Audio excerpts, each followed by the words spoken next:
Vikings are on a 3-game win streak in great playoff position, and this season has exceeded every expectation. So why does it feel so bad? Welcome to Locked On Vikings podcast.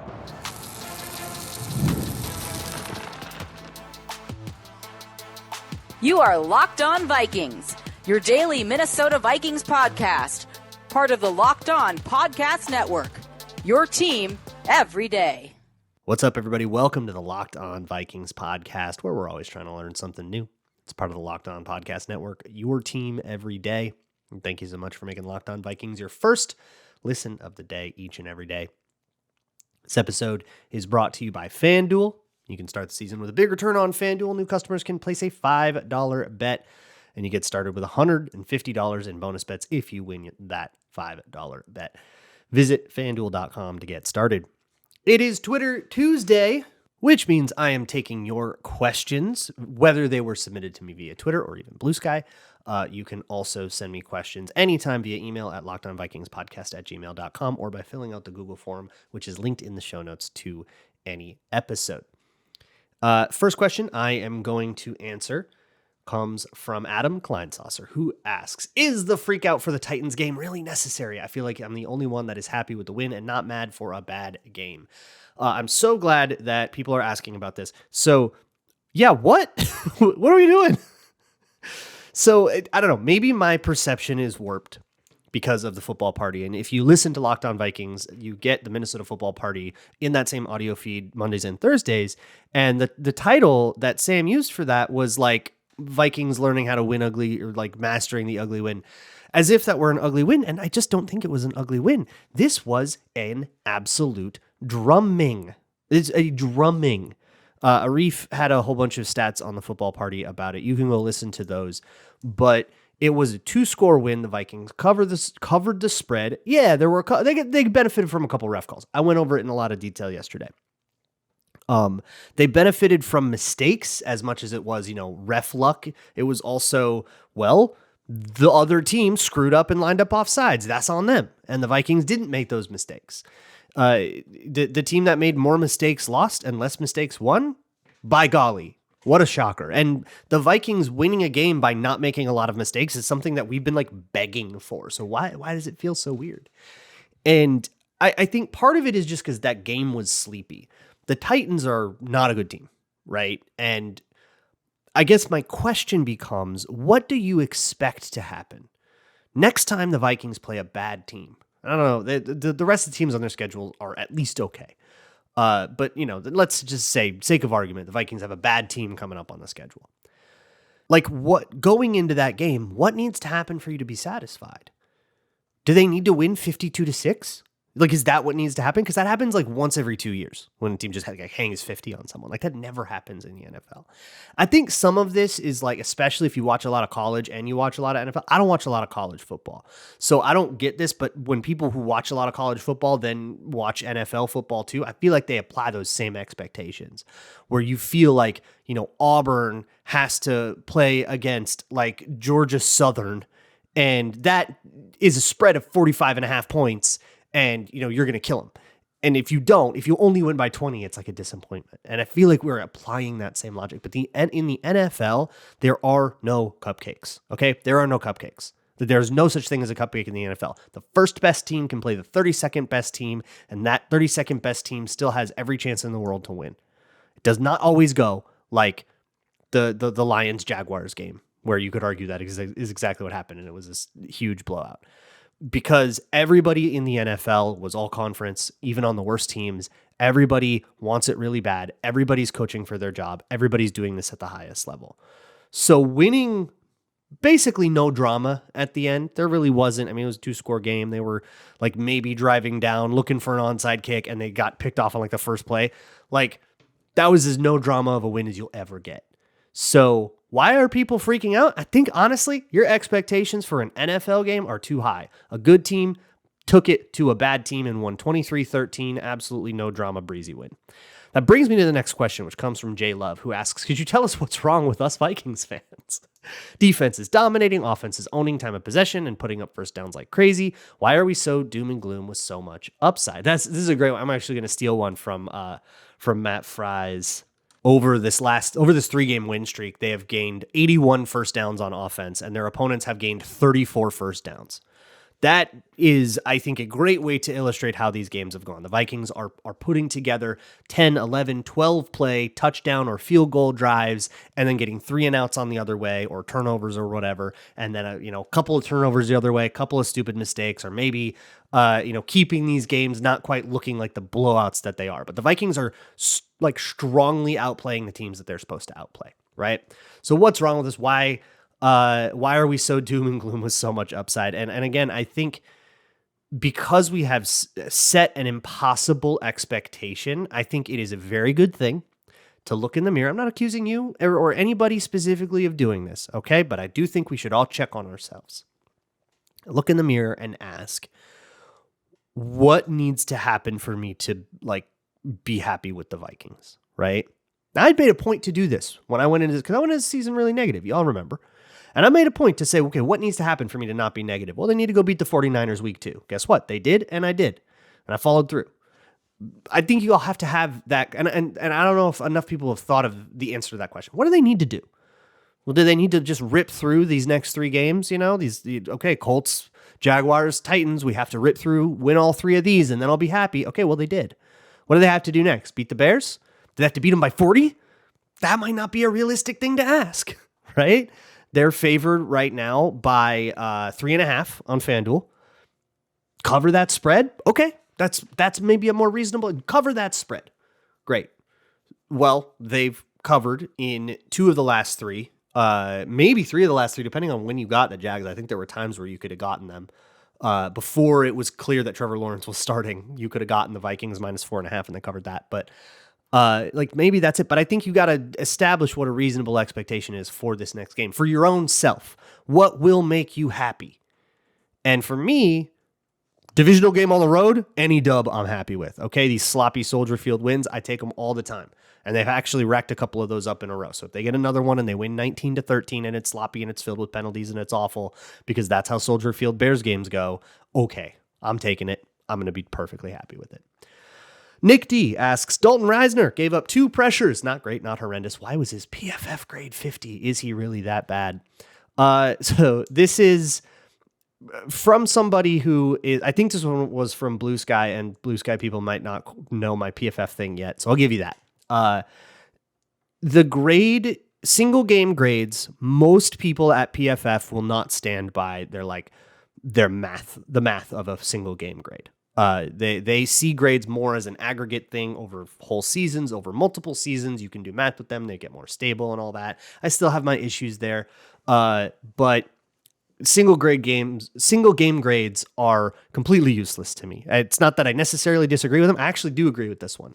But I also know that it's not opponent adjusted. That's a big thing. So the fact that Dalton Reisner drew Jeffrey Simmons for most of the game, it doesn't factor into that number. So you have to factor that in yourself. You have to say, yeah, I got a 50, but it was against Jeffrey Simmons. You have to decide how much that means to you. And maybe that's the answer. He got a lot of Jeffrey Simmons. But there are plenty of L's on that tape. And I'll table the rest of that conversation. I have a Patreon post up at patreon.com/LukeBraunNFL where I actually did an entire film breakdown of Ed Ingram and Dalton Reisner. And I'm going to write an article out wide left as well. That should be up by Wednesday. So you should be able to see that soon as well. Lego Cam asks, everybody's been calling for Naylor to be nixed after that game. Has he been poor enough to drop from 3rd to 4th wide receiver in exchange for Powell? Yeah, I think people are probably overreacting to a couple of drops. It was really that one sequence. That was the only really time. Otherwise, he was fine, right? And sometimes he's in clear out jail because, Jefferson, Addison, Hawkinson are more important and are going to be earlier in the progression. And Jalen Naylor just needs to be fast and run cardio. Sometimes that's your job. It sucks, but that's your job sometimes. Be fast. But of course you had that deep post where it wasn't a perfect throw. People call that a perfect dot and dime. No, he had to come back for that. He had to slow up for that ball. So it wasn't perfect, but it was very good. And it did hit him right in the chest. He kind of body catches it. It clatters off the pads. Pretty classic mistake. And then the very next play, they throw an out to him that he needed to carve back down for. So I wouldn't call it a drop, but it's a bad rep. Because, it was way outside his frame. So I don't know. I wouldn't chart that as a drop. Apparently it was charted as a drop sometimes. by some people, but I don't think that that's necessarily as fair, but I do think it's a bad play because when you run that out, you want to carve it back down to the quarterback so that you prevent interceptions, right? Way harder for a corner to jump that. It's safer, and Darnold was, I think, expecting that, so he threw it a little bit shorter, and Naylor wasn't in the right spot. So that's a couple of bad reps. 2 bad reps doesn't get you benched. Sometimes people want to bench you after 2 bad reps. I think you all would make very bad coaches. Cause just chill. Hey, you got to do better than that on the 2 reps, right? Coach it up. Tell him, hey, you got to carve that thing out. Hey, don't body catch, right? Talk to him, and fix that issue. People get benched when they go game after game after game after game after game after game having the same issue, right? That's going to be the subject of all the Ed Ingram stuff. But you start benching people after singular sequences, little clusters of bad plays. You're going to bench and unbench everybody so much, you're going to look super indecisive. So yeah, your standard for benching has to be way different than that. I've got a whole bunch more questions. I'm already behind, as I always am on these Twitter Tuesday episodes. So let's rapid fire a few of them up next. Today's episode of Locked On Vikings is brought to you by Zbiotics. Pre-alcohol probiotic drink by Zbiotics is the world's first genetically engineered probiotic. It was invented by PhD scientists to tackle rough mornings after drinking. Here's how it works. When you drink, alcohol gets converted into a toxic byproduct in the gut, and it's this byproduct, not dehydration, that's to blame for your rough next day. Pre-alcohol produces an enzyme to break this byproduct down. Just remember to make Zbiotics your first drink of the night. Drink responsibly, and you'll feel your best tomorrow. So if you want to go out, have a good time, and not necessarily pay the price for it the next day, you can go to zbiotics.com/LockedOnNFL to learn more. You can get 15% off your first order when you use LockedOnNFL at checkout. Zbiotics is backed with a 100% money-back guarantee, so if you're unsatisfied for any reason, they'll refund your money, no questions asked. Remember to head to zbiotics.com/LockedOnNFL and use code LockedOnNFL at checkout for 15% off. This episode is also brought to you by FanDuel. HP Berge asked, does sports betting only exist to prove that you know ball? Yes. That's the point of FanDuel, where you can get $150 in bonus bets if you win your first $5 bet. So whether it is Vikings -3.5, or maybe you want to emotionally hedge, take that Bears money line, whatever it is, home underdogs, I wouldn't blame you. Home divisional underdogs are always a decent bet against the spread. But whatever it is, you can go to FanDuel, and whether it is something right now or something even in the middle of a game where you feel like, wow, it's halftime, I feel a comeback on, you can check out the latest stats, view live play-by-play, and all kinds of other tools right there on the FanDuel app to help you make an informed decision. So visit FanDuel.com to join today, and you can get started with $150 in bonus bets if you win your first $5 bet. That is at FanDuel.com. Never waste a hunch, and make every moment more with FanDuel, an official sportsbook partner of the NFL. Thank you so much for making Locked On Vikings your first listen of the day. Let's move on here with Twitter Tuesday. The next one comes from Greg K., who asks, what are the big strengths and weaknesses of Gilmore, Murphy, and Griffin that they're trying to accentuate or hide? I think all these guys probably have their own reasons for this, but I'll say generally, man coverage.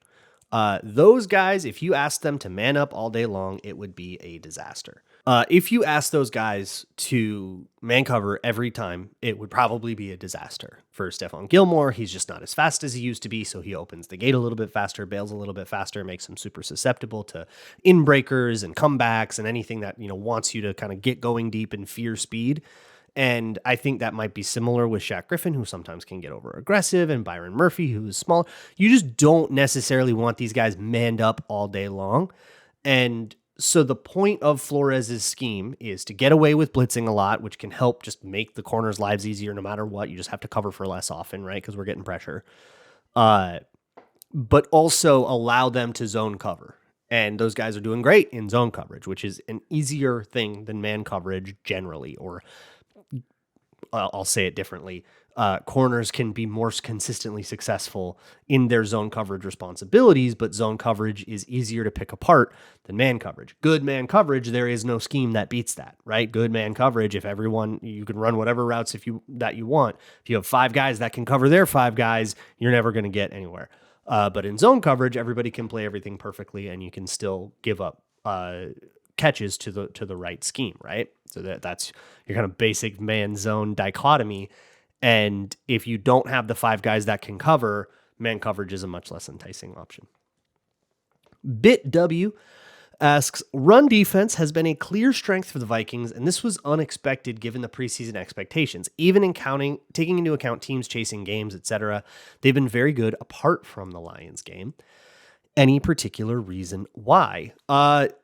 They have, I guess there's 2 reasons that it's been better, although it hasn't been consistently better. The Rams got a little bit on them too. The Lions game obviously happened.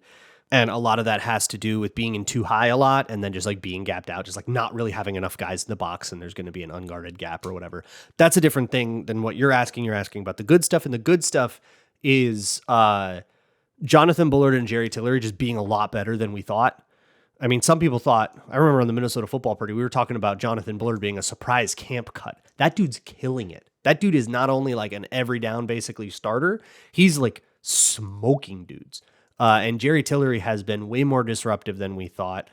Guys like Patrick Jones and Jihad Ward and yes, Dallas Turner having also an impact as rotational dudes, but with Grenard and Van Ginkel doing their thing, like just a lot of guys playing better than they were kind of supposed to.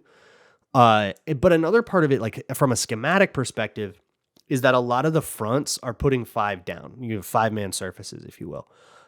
So you have a lot of like 5 defensive line players hand in the dirt versus your 5 linemen, breaks up a lot of double teams, and a lot of the run schemes in the NFL today rely on double teams, especially on the inside. So you get one guy on Harrison Phillips and he can go cook, one guy on Jonathan Bullard and he's been cooking.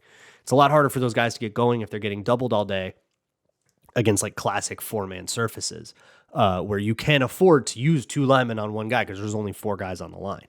So that has helped a lot too. And that's also like a big pillar of the Flores defense is getting 5 on the line a lot. Joe Talent says, Dan Orlovsky on Twitter does a coach's review. He did one on the Lions OC, calling a bunch, expecting man, and then getting zone, and then switching out of it to go spread and flood an area to get a wide receiver on a backer and an easy 6 yards. Does KOC do this? Yes. You might remember a famous thing from his very first game, actually, as Vikings head coach, where Justin Jefferson was on Preston Smith. Ask a Packers fan. They remember. That'll happen. That is a way that he is taken advantage of 3-4 schemes. But yes, they do all kinds of stuff like that, of being in a bunch and then motioning out of it, or motioning from something into a bunch if they get a man indicator, checking out of it if they don't get the indicator that they want. Yes, there is all kinds of stuff like that. I could probably do an entire episode on it. I actually did do an entire episode on motion in the offseason if you're interested. You can go scroll back into the library and find that. Kyle Omdvet asks, when the run game is bottled up and the offense is in a funk, kind of like it was in the second half, could we use the wide receiver screen game as an extension of the run game? So when the run game is getting bottled up, that's not often because they like are stacking the box in a screen, because sometimes you're just losing the reps, man. Sometimes you're just kind of getting beat, or Jeffrey Simmons is doing Jeffrey Simmons things, right? Or the running backs are playing, but like sometimes you're just screwing stuff up. But either way, yeah, if you want to go to the screen game, sure. And they did. Like, they had a tunnel screen. It was to Aaron Jones, but it was a tunnel screen. They had another one to Addison that didn't really work out. But, like, screens invite their own whole host of problems. If you don't time those out right, then you're wasting downs on that. So it might not be the best idea. But in theory, yeah, on the whiteboard, yeah, sure. Luigi asks, are the Vikings worse than other teams at getting yards after the catch? Is the ability to do so determined by players' scheme or something else? I mean, they throw deep a lot, so you don't like necessarily get a lot of yak on those because they'll, they're catching a 25-yarder and getting tackled by a safety immediately. So you're like fine with that. I don't really see the Vikings having a yak problem. Man, like Adam Kleinsoffer was right. You guys are freaking out. Everything is so negative. Wow, what is this problem? Why is the offense sputtering? They put up 23 points on a very good Titans defense, by the way. Like, it's fine. They put up like 400 yards on the number 1 yards defense, man. Like, they're doing well. The formula is working, and it doesn't get a lot of yak because every pass is already 30 yards. They're not manufacturing bubble screens for people. They got dudes that can run routes. Chris asks, do you have any reason why the Vikings use Josh Metellus as the dime linebacker instead of Harrison Smith? I don't know what they would say if you asked them that, but I don't think I would make that switch. If you're suggesting to switch Harrison Smith to like a linebacker role, I wouldn't do that. Harrison Smith's, I think his main, like the thing that is coolest about him right now to me, one of the main sources of value, if you will, from Harrison Smith is the way that he lines up in these like coverage shells is really hard to read, because he will line up at bizarre depths, at bizarre landmarks, and he's doing that on purpose to screw with quarterbacks. If you just put him at off-ball linebacker, you lose so much of that. Yeah, he's like a bigger guy than Josh Metellus, but I think that would waste a lot of what makes Harrison Smith good. Tucker asks, why does Darnold seem to do the clockwise spin scramble out of the pocket to the left so much? So when you scramble to the left, he has to do it that way to just like start running. He would a lot of times be running into an escape lane that isn't there. And the escape lane, this is actually kind of a Cam Robinson and Christian Darrisaw thing. And they both like to do this, where they both like to kind of square it back up and seal off an edge rusher, or throw an edge rusher like way up past the quarterback. Either way, he's going to have that escape lane kind of to his left or upfield of him. And so that spin is like just a more natural way for his body to get going that way. So the answer to this is that he likes to scramble to his left. I think he's more comfortable throwing on the run to his left, that kind of cock your shoulders and throw, or either kick that outside leg out and throw. Like that technique seems like something that he prefers. So he just is like more inclined to go do it that way. The actual like spinny deal has to do with the escape lane that he has, and just kind of body flexibility. Yancey McFrondo asks, the Vikings have 5 rushing TDs on the year. Meanwhile, the top offenses have 15 to 19 rushing TDs on the year. Do you think Darnold's legs are being underutilized in the red zone? Again, this is a very negative question for a team that is currently tied for 10th in terms of touchdowns scored per game. So like they are having a problem scoring touchdowns. They do have a red zone issue though. And yeah, maybe like, I think a lot of teams are getting like sneaks, and they are doing a better job of like running that one in on the one, and the Vikings pass that one in instead. But I don't know, man. This means to an end. A whole bunch of different ways to do this. And I don't think like drawing up the specific way you want it to be done and then like holding them to that standard like that might be why we're all so negative, because we all expect it to look exactly like the Lions look, or the Chiefs look, or the whoever, the Eagles. And that's not, the Vikings are 8-2 in their way. Like they're doing it their way, and that means a lot of passing touchdowns for Sam Darnold, and that's okay. Wrapping this out with a couple of very in-depth ones and then a whole bunch of silly ones. That'll be next on Locked On Vikings. Today's episode of Locked On Vikings is brought to you by Bilt Rewards. Bilt is for those of us who feel like we're wasting a whole bunch of money on rent every month. It just goes into the incinerator. You don't get anything back for it. Why don't you fix that? Bilt is breaking ground as a neighborhood rewards program that hooks you up with points on your rent. Every month, pay your rent and watch the Bilt points roll in. Use the points to jet off on a dream vacation, put your points toward a flight or hotel stay with 500 or more airlines and up to 700,000 hotels and properties. You can also use your points to book fitness studio classes, redeem them toward a future rent payment. They're designed to meet your lifestyle. Pay rent hassle-free through the Bilt Rewards app. Your rent game just got a major upgrade. Bilt points have been consistently ranked the highest value point currency by the Points Guy and Bankrate. Earn points by paying rent right now when you go to joinbilt.com/lockedonnfl. That's joinbilt.com/lockedonnfl. Make sure to use our URL so they know we sent you. Joinbilt.com/lockedonnfl to start earning points with your rent payments today. Moving on here with this Locked On Vikings Twitter Tuesday episode. The next one comes from RBG Eski, who asks, what is the vision for Dallas Turner? I understand that he's developing and I'm in no rush to start him while Gink and Grenard are playing at a high level. But what was the thought process of drafting an edge rusher high in the first when we bring in 2 guys at the same position in free agency that we thought would produce in free agency? So you've driven here at something that I think is a take that has been kicking around in my mind for a while, but I don't know if I've ever said it out loud. We underrate the value of redundancy a lot. We don't need to just like only spend on 2 edge rushers and only have 2 edge rushers and then the rest of them we spend backup on. That's like, I think very often we like envision team building as you've got your 11 starters and you spend starting money on them. And maybe you spend rotational money on a couple of other players that come, like a nickel or a slot receiver or a second tight end. And then you spend backup money on everybody else. And if you ever mess with that, if you're ever too cheap, that's bad. And if you've ever spent too much money on a third edge or too much draft capital on a third edge, then that's bad. And it's not. Guys get hurt, so having that kind of redundancy is great, but having that rotation is great as well. And, rookies especially, you don't approach the draft thinking about what your roster looks like today. Nobody does that. The draft is a long-term proposition. You think about the shape of your roster in year 1, year 2, year 3, year 4 of that draft, because you're going to have 4 cheap years of team control on that player. So you think of how that roster is going to look 2 years from now. Guess what? Van Ginkel's going to be off his contract. Somebody else asked, should we extend him? He has a 2-year deal, and at the end of it, he'll be 31. So you tell me if you want to extend that for years, 31, 32, 33. Maybe if he plays well, I'm certainly not opposed to that just because he's on the wrong side of 30. But having a guy waiting in the wings to take over, probably pretty good, right? And they had an opportunity to get that guy. Also, analytically, positional value itself, unbelievably overrated. Oh my God, is it overrated? Just get good players. If the player is good, you're never going to be like, yeah, but he was at the wrong position.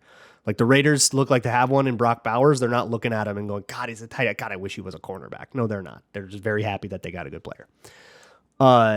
Sam Silver asks, do you think this Sam Silver got what you're going to get me going here. He asks, do you think the strategy of doubling a top receiver with a safety and a number 2 corner while leaving the number 1 corner on the second receiver is oversimplified? This is the Bill Belichick thing. Analysts often point to Bill Belichick's success with this and suggest it is a viable strategy, but he had elite cornerback talent and depth that most teams currently lack. By trying to replicate this, are teams just setting themselves up to fail, leaving safeties exposed against players like Justin Jefferson? So I see what you're coming up with here, but that is probably an oversimplified description. The strategy itself is not oversimplified. So that strategy happens in quarters, or man match cover 7 is the way that it was talked, that Bill Belichick would talk about it, or Nick Saban. They both ran it at college and pro level. Man match cover 7. It's called cover 7 because there's 7 guys in coverage, because this was all for like non-blitz stuff. But in man match cover 7, you could have all kinds. It essentially worked like cover 4. So everybody would get their instruction, and it would be like a lot of if-thens. It would be a lot of like, you get this guy unless this guy goes outside, that kind of thing. I get the number 3, which means the third innermost receiver. Unless he goes vertical, then I get the number 2. Unless they both go vertical, then I zone off into my cover 4 zone. So it would always be that, and it would always end up in, if none, then I go to my cover 4 zone. So inside that system, you would have these calls. I don't remember all the words for them. I learned them really great in 2021 when I was like really diving into the Zimmer stuff right before he got fired. But you'd have these words like Bronco, and Bronco would mean the safety reads 2-1, and the corner plays, Meg, and that's not right. I don't remember what Bronco actually was, but it would be this like particular combination of instructions. And so you would call the one on whatever side, 18 is on, whatever side Justin Jefferson is on, you'd call the one that brackets him. And opposite the side that Justin Jefferson is on, you'd call the one that leaves that corner on an island. And then you would tell your corners, okay, you always follow this guy. You always follow Justin Jefferson. And what it would do is it would put whoever is on Justin Jefferson, who's usually your cornerback 2, is going to be overmatched. So that guy can be bad in this case, right? Like you don't need that guy to be super talented. You don't need a super deep secondary to do that. The whole reason you bracket is because you don't have those guys and you're trying to paper it over. So you need the real only personnel need that you need for that is a cornerback that can cover wide receiver 2s one-on-one without help. If you have one guy that can do that, even if he's the only guy on your team that can do that, then this can work. And that's why it's a popular strategy, and that's why it's everywhere in the NFL. Stezo asks, who should be the next KOC QB reclamation project and sit behind JJ in 2025? Danny Dimes and Fields should be on the market next season and need fixing. I don't know how I feel about those two guys. Here's the deal. If you want this, so if you're going to let Nick Mullins walk, which, by the way, Mullins absolutely could be the guy here. I'd be totally fine with that.